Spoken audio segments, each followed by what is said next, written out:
The year was 2009, and it saw the release of the first game in a series of one of the greatest action RPGs of all time, not named Diablo. In the year 2020, Torchlight 3 comes out, and it's currently in alpha. So now is a great time for a retrospective of what makes Torchlight 1 and Torchlight 2 so great. I'm Steve from the Adventurers Guild.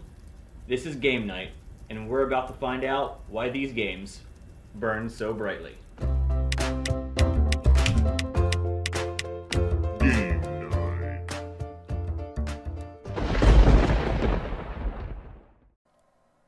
Welcome to the world of Torchlight. The Torchlight series is an action RPG dungeon crawler, similar to games like Diablo. It's a hack and slash with an isometric view and a ton of charm. Developed by Runic Games, it was released for Windows in late 2009 and the Xbox 360 a few months later. The first Torchlight game has three character classes. There's the Destroyer, which is an in-your-face melee character, the Vanquisher is a ranged DPS, and then the Alchemist, which is a mage. In addition to these character classes, you also get to pick a pet. In the first game, you get either a dog or a cat. And what's cool about this character is it's an NPC that follows you around at all times. It does fighting when you're in combat, you can have some basic equipment attached to it, and you can even give it inventory to go back to town and sell. It's pretty cool. The plot of the first game revolves around discovering the mystery surrounding the giant ember mine below the town of Torchlight. In this world, ember is everything. It's what gives the world its magic. This is the game's main and only town, but don't let the fact that there's no other town hubs dissuade you. There's a ton to do here, and lots of interesting characters to meet. Stay out of the way.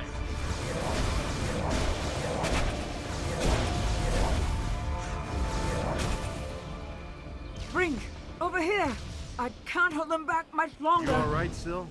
Rest here a while. I'm going ahead to finish the job. So as you can clearly see by what just transpired there on the screen, you're not the only people in the town of Torchlight interested in the Ember Mine. So this is where the main quest line starts. You meet this cast of characters here, and initially they want your help figuring out the secret of the Ember Mine, and essentially they want you to assist them in getting down to the lower levels of the dungeon. So with that, just like any good hero would do, down into the dungeon we go, and this is where the real fun begins. So combat in this game works just like any ARPG that you would expect. You have your left click and your right click for your two-man attacks, plus you can bind additional attacks to other buttons on the keyboard, or if you're playing on a controller, you can bind attacks to that. So what makes this ARPG series stand out from other games that are similar, like The Elephant in the Room, Diablo, or other games of similar style? Well, there's a number of reasons. First and foremost, the game is extremely well polished. Torchlight, and especially Torchlight 2, the gameplay, the mechanics, they just work exactly the way you would expect.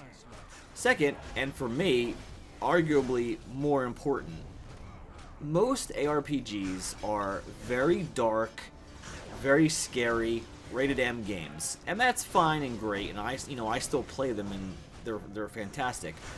But I have kids, for example. I have a family, so I can't just plop down and play, say, Diablo 3 with my 9-year-old.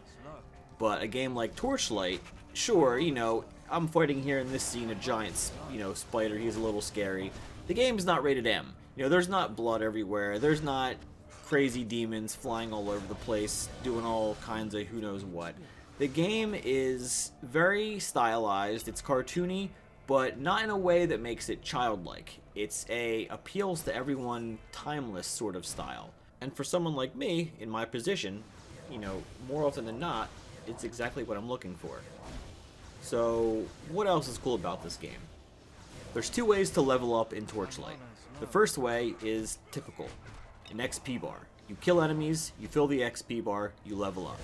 When you level, you get 5 attribute points to increase base stats like strength, dexterity, etc.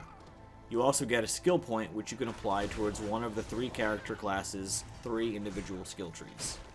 The other way to level up in Torchlight is pretty neat. So in this game, there's something called Fame. And what Fame is, it's a separate XP bar that whenever you kill a named mob or a champion, elite mob, you get Fame. And when that XP bar fills up, you basically increase your Fame level. It gives your character a new title, and then it also gives you an additional skill point. So not only do you get skill points through leveling the standard way, you get skill points through increasing your Fame. So it's very important to kill as many named bosses or champion mobs that you can find, because you get more Fame, which leads directly to more skill points, which leads directly to more powerful character. Okay, so enough chatter about all the cool stuff from Torchlight 1. What about Torchlight 2? What's better? Well, I mean, honestly, everything. Everything that Torchlight 1 does is done better in Torchlight 2. That game is basically Torchlight 1, but cranked to 11. Gameplay-wise, all of the mechanics that you came to love from the first Torchlight, they still exist in the exact same form in Torchlight 2, but yet somehow they work better. Things are faster. Mana recharge is faster. The gameplay feels tighter, which is amazing considering how well the first game plays. The Fame system is still there. You still level in a similar way. There's more character classes to choose from. There's more towns you can visit. Not that only having one central hub town in the first Torchlight is a bad thing, because for, the type of game it is and just the way it's made, it works perfectly fine in that game. But this game is grander in every sense of the word. There's 4 main acts, there's 4 main towns. Yeah, and we haven't even discussed the most important aspect as far as what's different from Torchlight 1 and 2. Torchlight 1 is just a full-bore single-player experience. It's meant to have fun by yourself playing a great ARPG. Torchlight 2, you can do the same thing, but it's also multiplayer. And oh my goodness, is the multiplayer in this game fun. It's fast, it's frenetic, honestly, if you've played multiplayer in an ARPG before, like in Diablo, games like that, it's just as fun, if not more fun. So what about the story? The story of Torchlight 2 ties directly into the first. Several years have passed since you destroyed the big bad from the first game, and without getting into spoiler territory, things quickly devolve from good to bad. You play as a new hero in this game, and you have to travel through the game's 4 main areas, trying to stop the person siphoning power from the Elemental Guardians. It's kind of a basic story, but it's fun and it's entertaining, which is really all you need from a game like this. So one last quick note about Torchlight 2. The gameplay you're seeing here is from the PC version, but I recently had the chance to try out the Nintendo Switch version, and it plays just as well as you'd expect. Both docked and handheld mode, the frame rate's good, the gameplay is tight, so if you're trying to decide between the PC version or the Switch version, you really can't go wrong with either one. Well guys, that'll just about do it for this episode of Game Night. Hopefully I was able to convince you just why the Torchlight series is as cool as it is. If you want to try these games for yourself, both Torchlight 1 and Torchlight 2 are available for download via Steam on the PC. And if you want to play Torchlight 2 on the go, it's also available now multi-platform on the Nintendo Switch, which is really cool because you can take it wherever you go.